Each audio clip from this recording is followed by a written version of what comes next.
Hi guys, I'm Kat. And I'm Emma. And thanks for joining us once again. Welcome back to the Dead Parent Club podcast. Each week we're going to be talking about what it's like to be members of the Dead Parent Club and chatting to brilliant guests about their grieving journeys. We'll also be hearing from people far more qualified than us that can give you some top advice on navigating this new normal. So welcome everyone to the Dead Parent Club. Now today we are joined by singer and new dad Jake Quickenden. Jake lost his dad in 2008 and his brother just 4 years later to two different forms of bone cancer. Now Jake's battled depression and is passionate about getting men to talk more openly about their mental health. Well, I think a nice place to start will be, what was life like for you growing up in your family? And you're kind of one of three, aren't you? Yeah. So it must have been quite a rowdy bunch. It was mad, to be honest. I had middle child syndrome, obviously, so I had to try and make everything about me.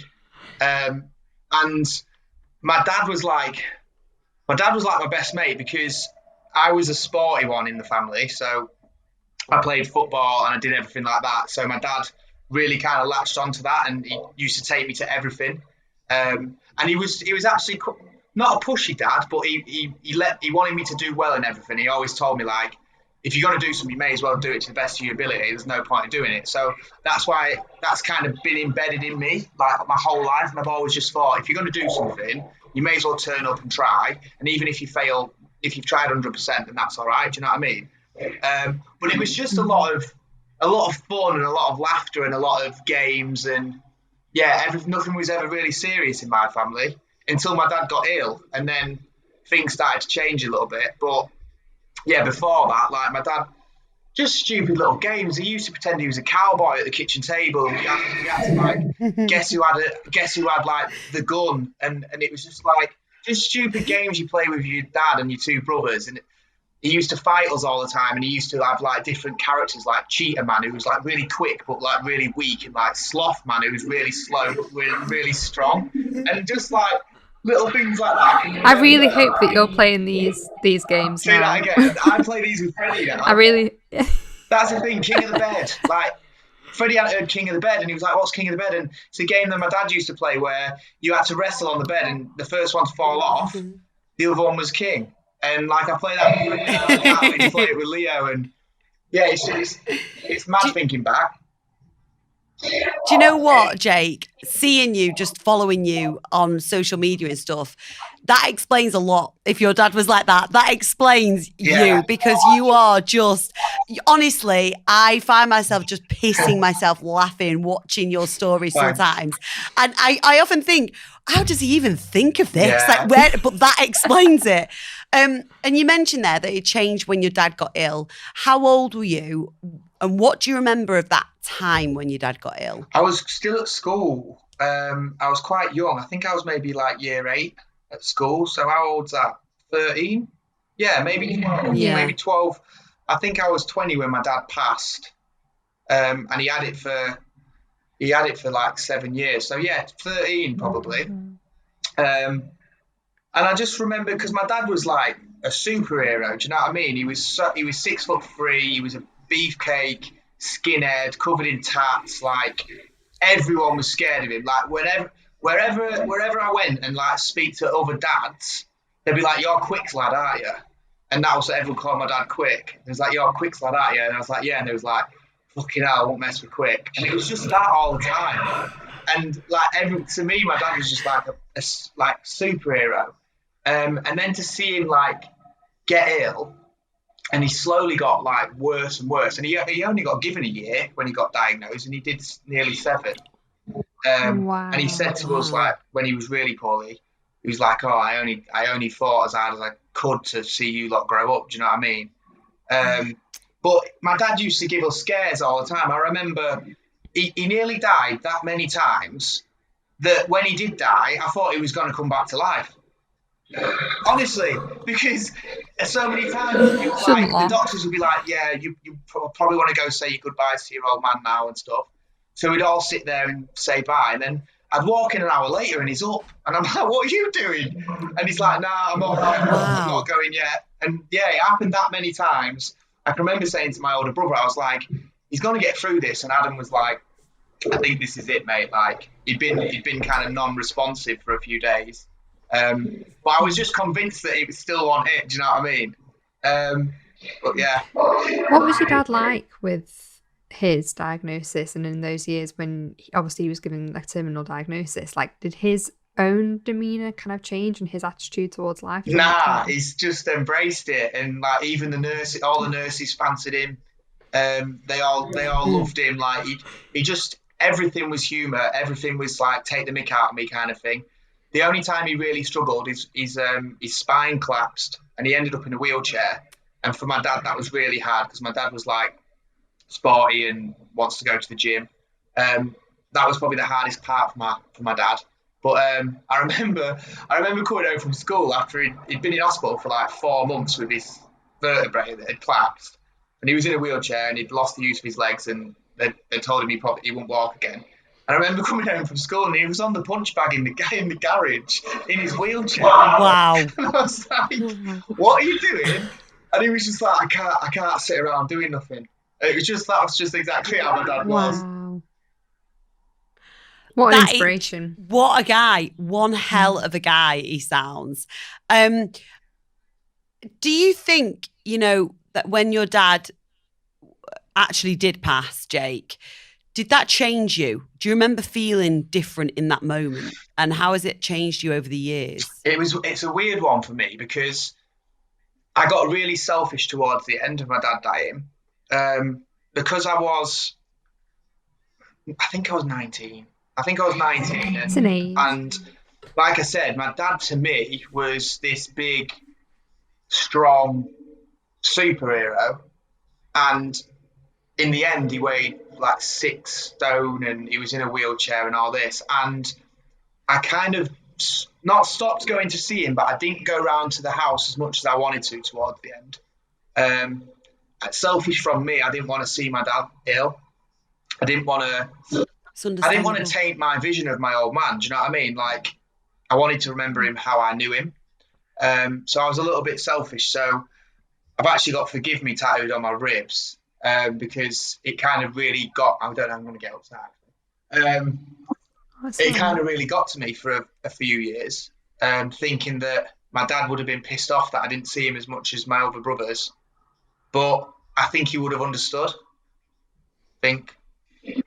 Your parents always understand. Yeah, I think he would have. But yeah, so after he died, I was in a bit of a bad way. But I had my mum's like my best mate anyway, and I obviously had my brothers, and I had my friends. I remember I think the next night after my dad died, my mate was like, "Right, I'm having a party," and I was like, "I'm not gonna come, mate. My dad's just died," and he's like, "You're coming. We're throwing it for you." And I remember us all just sat around getting steaming, talking about my dad, and it really helped actually.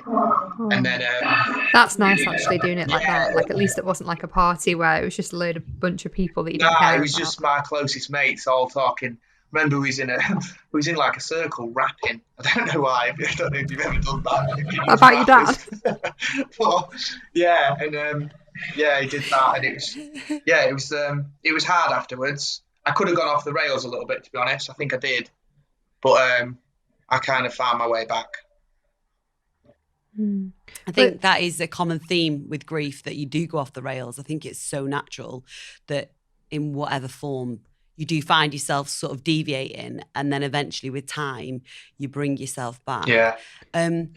Sorry, go on, Kat. I was just going to say, like, especially at that age, like you're surrounded by people going out and partying and drinking and stuff. So like naturally you're kind of going to get swept up in all of that, and you kind of push your emotions down a bit, don't you? Because you just like, I've got other things that I want to be doing, and sitting at home crying about my dad isn't one of them. I kind of just tried to keep myself busy, I think. And in the long run, that was probably a good and bad thing, because keeping busy just meant I was going out and getting drunk a lot. So then the next days were much harder. And I don't think I had a problem with alcohol, but I think I definitely turned to drinking a lot. And especially after Oliver died, that was kind of what I turned to, drinking a lot. But yeah. Do you mind talking? Sorry, no, you just find your ways of dealing, and even if you do have to kind of not go off the rails, but if you have to have a bit of time where you kind of not yourself, I think that's all right. as long as you find Yeah, yourself it's all part of the journey. which I did, and found a better version of myself because I look at everything differently now. How do you look at things differently now, Jake? Just every day, like, that you wake up is a blessing to me, and I think you've got to really just live every day because you never promise tomorrow. Do you know what I mean? So every day that I live, I can be moody sometimes and that, but I just try and be happy and I try and have fun. And that's why I think I've done all the shows that I've done and stuff, because I just take every opportunity that's handed to me because my dad would have wanted me to. And I feel like the more things I do, the more chance my dad's watching down, seeing all these things going, good on you. Do you know what I mean? So yeah, when I didn't make it as a footballer, I thought, fucking hell, I've got to do something now to make him proud. Under pressure. Do you know what, as well? During the last year, throughout COVID, that's really been evident with you, is that you seem to have an ability to lift yourself up and in turn lift the spirits of those around you. It's been a really tough year and I think everyone has struggled in some way. But you, it seems from the outside like your drive has come from a desire to just enjoy the moment, enjoy the day and provide entertainment for other people. Yeah, I feel like my mum tells me off a lot, actually. She's like, you give a lot of your energy to other people. Like, you do need a little bit of time to yourself. But I just enjoy making people laugh, really, and kind of making people happy and letting people know that, because you get a lot of fake shit on Instagram. You get a lot of bullshit, and I like to show that not everything is like that. Like, you can have a down day. I talk about my anxiety, which came about after my dad and brother died, and I talk about that kind of stuff. But I do just feel like you need to embrace every day. And when you stop worrying about little things that you can't actually control, life becomes so much more simple and so much better because you're not worrying about what other people think. And that's probably lying a little bit there as well, because I'm a people person. I want people to like me. And if someone doesn't like me, I'm always like, oh, why don't they like me? Like, I ain't done anything to them. You're talking to two serious people pleasers here. Like proper. We feel you. Yeah, I'm a proper people pleaser. But I think what I have realised, especially in lockdown, is that you can't please everyone. So you may as well just do you. And I feel like lockdown, it's been horrible and I've not been working much. But out of lockdown, I've got a little baby. And I've also kind of found who I am more, because I've stopped doing the whole perfect Instagram, posting photos of my abs. I ain't got any more. And like, I'm more about stupidness and having a laugh and making people happy, I guess. Appreciation. I think your Instagram literally just screams appreciation to me, and it's like a breath of fresh air. Yes, it's exactly. It's not just freaking edited photos of just like everything that's perfect, but just like looking at your little boy smiling and like, oh, it's just adorable. I love it. Beautiful, by the way. Leo is beautiful. And that is one of the big things that we want to talk about on this podcast is, of course, becoming a fatherless father. But talk to us about Oliver, Jake. This might take a while. So, Ollie got diagnosed after my dad died. About 2 years later, maybe. And it was like we couldn't catch a break. Do you know what I mean? Like, we just lost dad, and then all of a sudden Ollie was ill and he had a tumour and they didn't know if it was terminal or not. And then he had his leg amputated. Well, he had his own foot and his own hip, but he had a full metal leg. And he used to walk a bit like Frankenstein. Wow. And and his leg and his knee used to clunk. He had to use, and I remember he used to be sat there going, "Your fucking knee's out of place again." And honestly, Ollie was the funniest person I've ever met. Like, the funniest. He did not care one bit what anyone thought of him. His favourite thing ever was awkwardness. So he would purposely make a room awkward to then just sit back and like revel in what he'd done. Did he do a lot of dad jokes? Yes, he did. And when he was poorly, he did a lot of jokes about himself being poorly as well. I think we would have loved Ollie. Yeah. I honestly think we would have loved Ollie. He's a proper guy, but it was like it was the hardest. Losing my dad was obviously horrendous, but then to lose my little brother, who I kind of thought I needed to protect, and I couldn't do anything to save him. Do you know what I mean?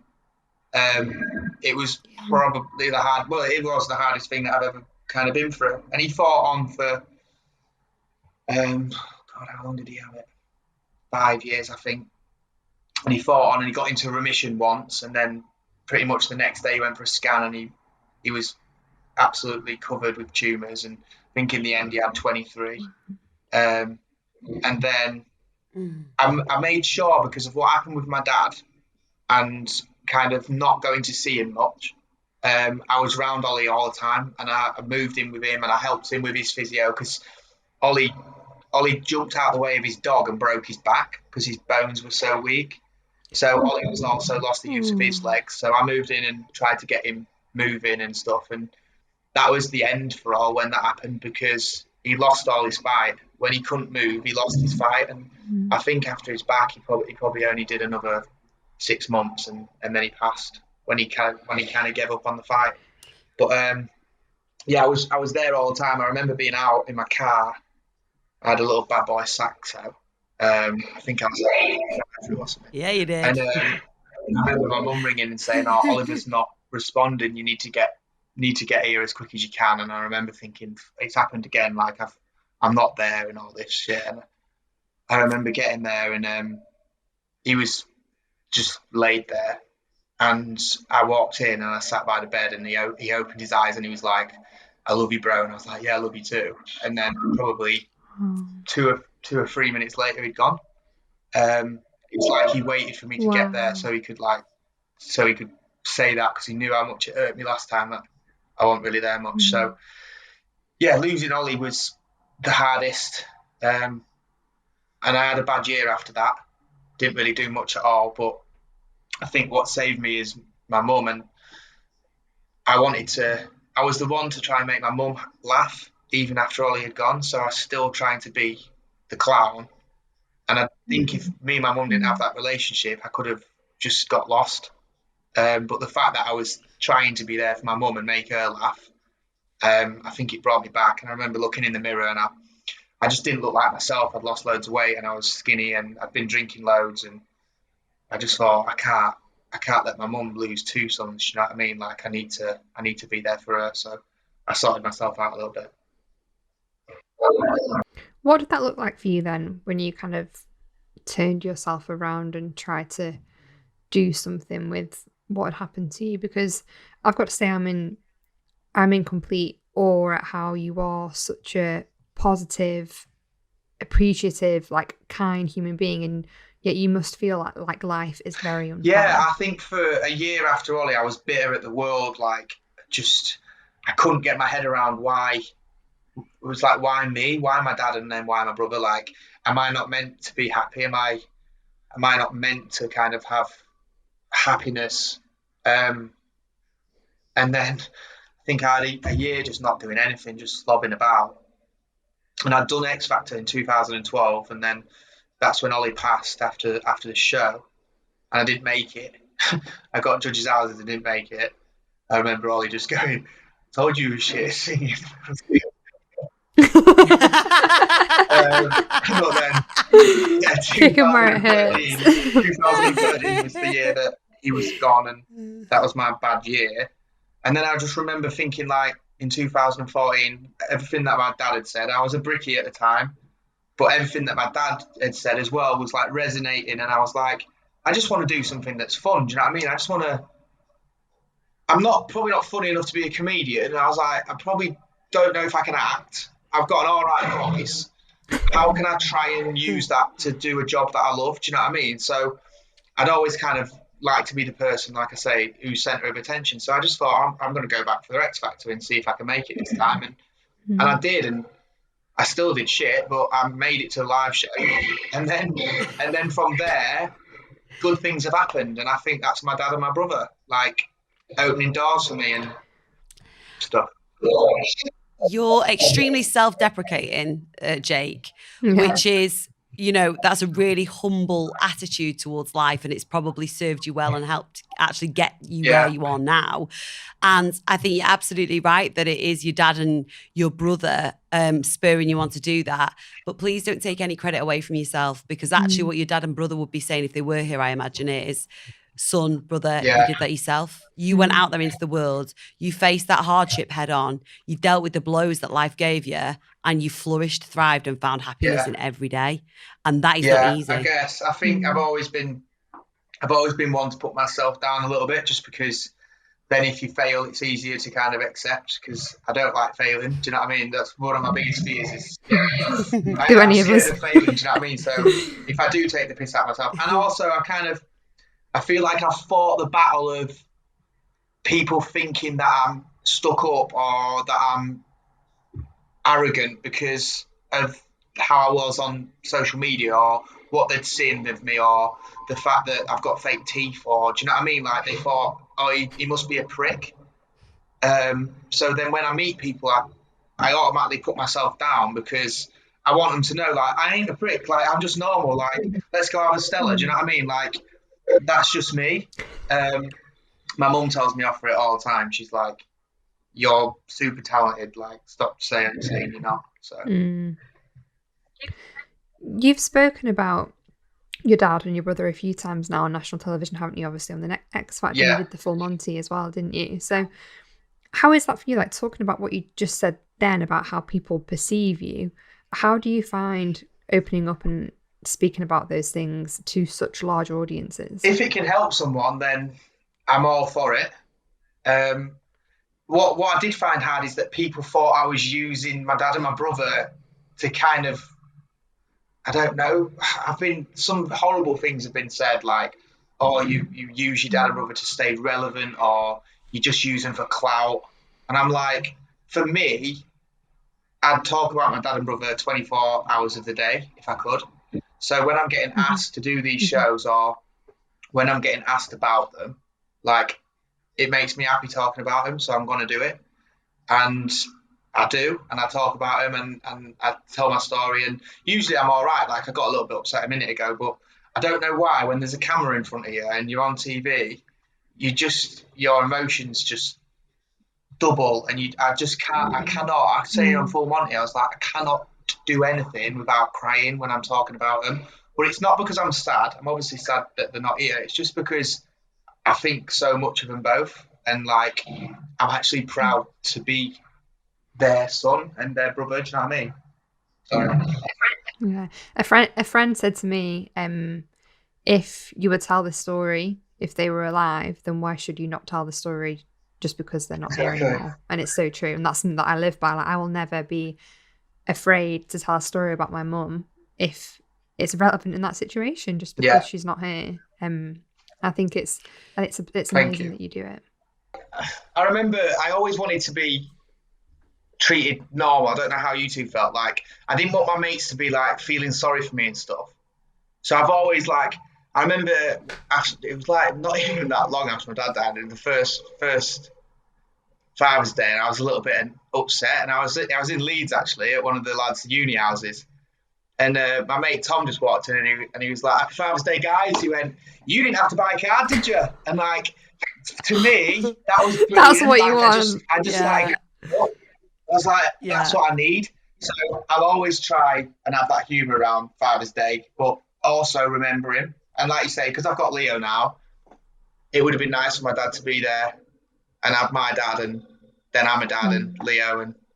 But he can. I'm a true believer that he can see, and I'm a true believer of, like, everything happens for a reason. So my dad's in a better place because he was needed. Yeah. Did you always want to be a dad before your dad passed away? And if you did that desire become stronger once you lost your dad? I've always loved kids. Like, I've always been a big kid myself, so I'm always the lad at the party, like, messing around, playing footy with all the kids, or do you know what I mean? So that was always in me, and I knew how much I loved kids. And then when I met Soph, obviously she had Fred, and I just got on so well with Fred. So I always knew that I would be a dad, but I never thought that it would be as magic as it is. Like, I feel like it sounds a bit cringe, but like, it's like my destiny to be a dad. Do you know what I mean? Like, you call him. I just feel like that little bit of my heart that was missing because my dad and Ollie in here is like, it's Leo now. Do you know what I mean? That's literally how I always think about it. I always think I just can't wait to have a baby because I'll just be able to give that baby just everything that I can't give to my mum anymore. Yeah, 100%. All that love and all that humour and all that, it just goes to them, and you just, again, it just gives you another reason to really be grateful and another reason to really like embrace life, because I think people that have lost someone, they can be quite bitter and they can be, but I think when you get through it, they're the best people, they're the most beautiful people, they're the most caring, they're the most funny. Do you know what I mean? Like, I mean, look at us three. Especially. Terrible examples. If you are listening to this, we are hilarious. Don't try and say otherwise. Yeah, it's hard to be funny on a depressing podcast. And you know, obviously you've got a long time of memories built up, stacked up of your dad and brother. But are there any in particular that stand out to you, Jake, that you look back if you want a lift and you go, I love that memory? Yeah, there's one of me and Oliver. I don't know if I really want to That's say it. Really funny. Anything goes. Yeah. No, we ate some space cakes one Christmas Eve, and me and Oliver we slept in the same room at my mum's house, and we laughed for about 5 hours straight, and it was always like, whenever I think of Christmas, it's such an amazing memory of Christmas, because that Christmas Eve, Ollie's mate even stopped at our house as well, and I remember him coming in like after us laughing for 4 hours, and he's like, will you two just shut the fuck up and sleep? And then that made us laugh even more. And we was both really young. Like, Ollie must have been 17, 18. Is there anything about your dad that really... Any memories of your dad that really stick out for you? There's so many. There's like, I remember when I broke my leg. I broke my leg and my dad chased the guy's dad around the pitch. He broke my leg for about an hour. I just chasing him, trying to get him. It was the guy's dad, the other kid's dad who did it to me, chased him out, trying to get him. And there's me there with a compound fracture, my bone sticking through my skin. Like, Dad, like, maybe just cut. He's like, I'll get him. I'm like, that he didn't do it, Dad. That's his dad. You know what I mean? Like, there's so many stupid memories of my dad. Also, he did a Michael Jackson impression. And you know when he like he pulls his balls, he did that. He had to go to hospital because he ruptured his balls. Oh my God! I'm sure he will love you sharing that story. Can I tell the truth?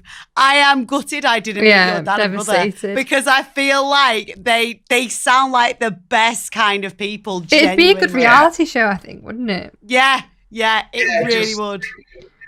Sitting with them two, like you always guaranteed laughs, and like that's a memory that really sticks about my dad, is how highly everyone spoke of him after he was gone. Like this happened really recent, and I went back to Scunny and I was in the office and I was buying some cider or something, and there was a guy in there, like older guy, and he was really staring at me. I was thinking, he watches X Factor. No, and I was just thinking, no paps, please, do I no know paps. him? And he went, yeah, and he went, you've got to be related to Quick. And I said, yeah, Paul was my dad. And he was like, you've got the same smile, you two. He's like, I remember Quick. He's like, his smile used to brighten up the room. Everyone knew when he was in the room. And I just thought, oh, what an amazing thing to say. It really like cheered me up for like a week. That I was thinking how much everyone remembered my dad, because that's how I remembered him. He was just like the one in the room. He was, like I say, he was so big that you couldn't get away from him. He was so strong. He didn't like really just. He was such a man's man. I hate that word because I don't believe in that. Like, there's no such thing as a man's man. Like, this is the important topic about talking and opening up and stuff. But he was a typical man's man, bricklayer, strong, went to the gym, skinhead, covered in tats.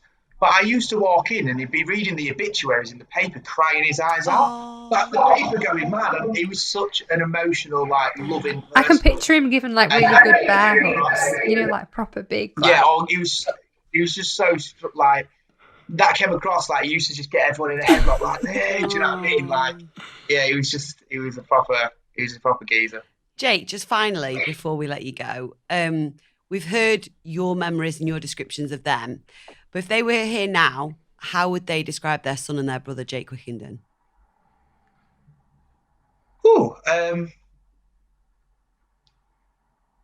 don't really know. I just hope they'd be looking down proud, I guess. I think Ollie kind of, me and Ollie were best mates, but he hated me in a way that he just used to get so frustrated at the fact that I was so loud. And so he'd have his mates around. I'm like, here, lads, shall I get a guitar out? And he's like, put your fucking guitar away, Jake. Like, nobody's bothered.